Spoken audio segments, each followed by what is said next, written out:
Welcome to SN creations. ఈరోజు మనం ఒక అనా నాణెం కథ గురించి తెలుసుకుందాం. అనా నాణెం అనేది భారతదేశానికి స్వతంత్రం రాకముందు వాడుకలో ఉన్న ఒక నాణెం.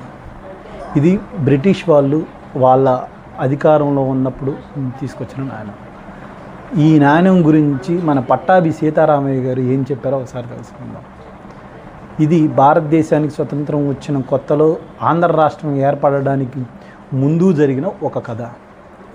ఇది 1947కి 55కి మధ్య ఒకరోజు కాంగ్రెస్ వర్కింగ్ కమిటీ సమావేశం జరుగుతుంటే ఆ సమావేశానికి మహాత్మా గాంధీజీ గారు, పండిట్ జవహర్లాల్ నెహ్రూ గారు, ఉక్కు మనిషి సర్దార్ వల్లభాయ్ పటేల్ గారు, అలాగే మన ఆంధ్ర ప్రముఖుడు మేధావి అయిన శ్రీ పట్టాభి సీతారామయ్య గారు తదితరులు ఆ సమావేశానికి హాజరయ్యారు.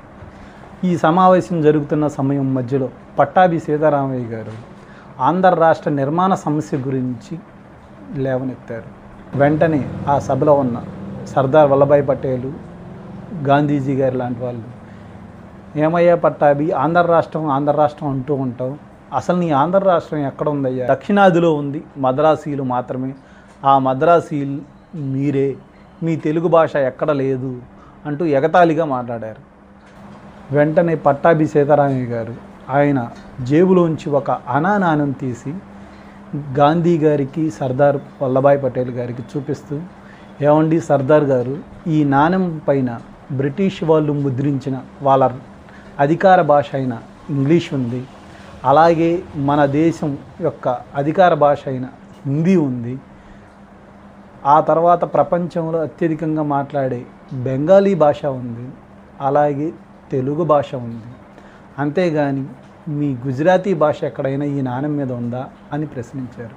వెంటనే అక్కడ తెలుగు మాతృభాష కాని వాళ్ళందరూ ఆశ్చర్యపోయారు, అవాక్కైపోయారు. ఈ ప్రశ్నకి సమాధానం చెప్పలేక సర్దార్ గారు, గాంధీజీ గారు, నెహ్రూ గారు తల వంచుకుని ఉండిపోయారు. భారతదేశం స్వాతంత్రం రాక మునిపే 200 సంవత్సరాలను మనల్ని పాలించిన బ్రిటిష్ వాళ్ళే తెలుగు భాషకు పట్టం కట్టి వాళ్ళు ముద్రించిన అనా నాణెం పైన ఒక అనా అని రాసించారు. అది తెలుగు భాష గొప్పదనం, ఇది మన తెలుగు భాష ప్రాచీనత, ఇది మన తెలుగు భాష చరిత్ర. దేశ భాషలందు తెలుగు లెస్స అని శ్రీకృష్ణదేవరాయలు అన్నారు. మన మాతృభాషని ప్రేమిద్దాం, ఇతర భాషలను గౌరవిద్దాం.